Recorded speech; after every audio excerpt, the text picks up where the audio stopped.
The message arrived at 2:17 a.m., lighting up Armin's phone in the darkness of his small apartment. He had not been asleep. Insomnia had become a familiar companion since the factory layoffs. Still, the sudden vibration startled him.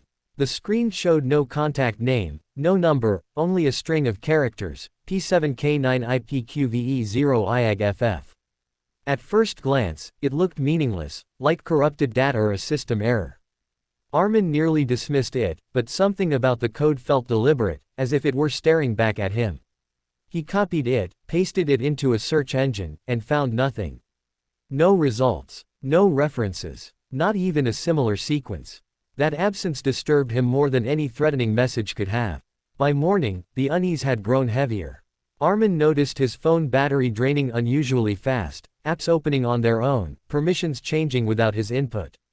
He told himself it was paranoia, but the feeling refused to fade. On his way to work, he caught his reflection in a shop window and felt a strange disconnect, as if the man staring back was slightly unfamiliar. At lunch, he received another notification. This time, it was a simple line of text, 7 days left. No explanation followed. His chest tightened. 7 days for what? And why him? That evening, he returned home to find his apartment door unlocked. Nothing appeared stolen, yet the air felt disturbed. A chair had been moved.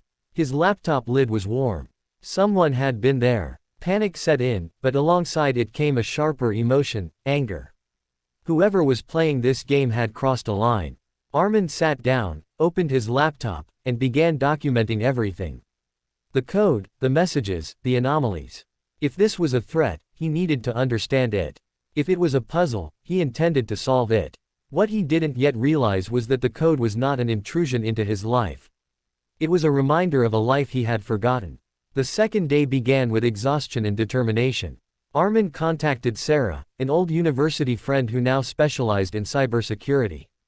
He trusted her discretion and her skills.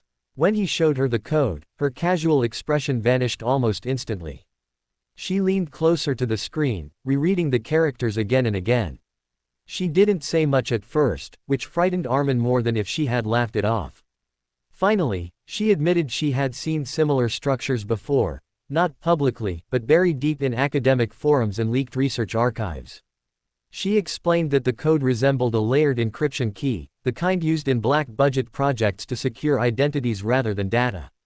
It wasn't protecting information, it was defining access. Armin felt a chill. Access to what? Sarah tried to trace its origin, but every path ended abruptly, as if the trail had been deliberately burned. Someone had gone to great lengths to erase this code from existence. As the day progressed, Armin noticed he was being watched. A man stood across the street from his building for hours, pretending to scroll through his phone. A black sedan appeared twice, parked near places Armin frequented. When he told Sarah, she insisted they move their work offline. That night, as they parted ways, Sarah warned him that whatever this was, it involved people with resources and reach. This wasn't a prank or a scam. It was a countdown. Before sleep, Armin experienced his first memory lapse. He woke up sitting on the floor, his laptop open, unfamiliar files on the screen. Videos, medical reports, dates that stretched back to his childhood. His name appeared again and again, attached to project numbers and psychological assessments. His hands shook as he closed the files. He had no memory of any of it. The message arrived moments later, day 5 remains. Armin finally understood that the code was not asking for his attention. It was demanding it. By the third day, the memories no longer waited to be invited. They surfaced without warning, triggered by sounds, smells, fragments of conversation. White corridors, harsh lights, voices speaking in calm, clinical tones. Armin remembered being told to count backward, to focus on shapes, to forget. He remembered pain and then nothing at all. Sarah confirmed his fears when she decrypted another layer of the code. It wasn't just linked to him. It was him, a unique identifier tied to neurological conditioning experiments conducted decades earlier. The truth shattered his sense of self. His life, his struggles, his failures, how much of it was real, and how much was designed. The code was a failsafe, Sarah explained, meant to reactivate suppressed cognitive patterns under specific conditions. Someone had decided it was time. But why now? The answer arrived brutally. Sarah disappeared on her way home.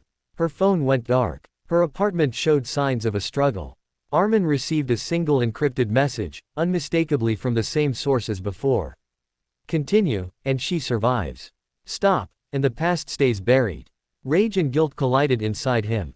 He had pulled Sarah into this. Now she was paying the price. That night, Armin unlocked the next layer. The files detailed illegal experiments on children, aimed at creating adaptive intelligence assets, people who could be activated when needed. Most subjects had not survived. Others were institutionalized. Armin was marked as successfully integrated. He realized the countdown was not to his death, but to his awakening. The fourth day forced Armin into an impossible choice.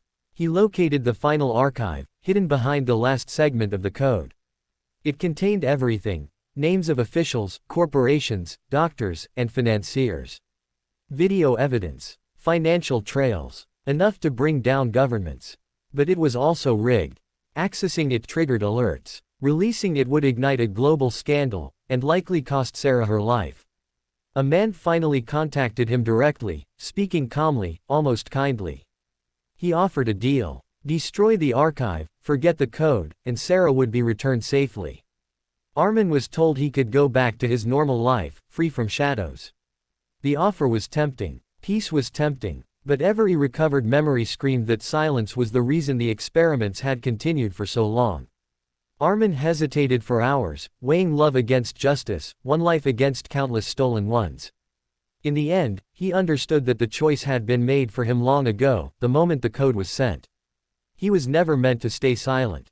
The world changed on the seventh day. The archive went public. News outlets exploded with revelations. Denials followed, then resignations, then arrests.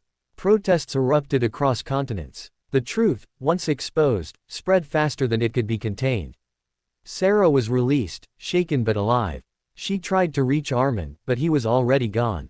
Some say he erased himself, using the same techniques once used on him. Others believe he was taken, silenced by those who survived the fallout. His apartment was found empty, his devices wiped clean, the code nowhere to be found.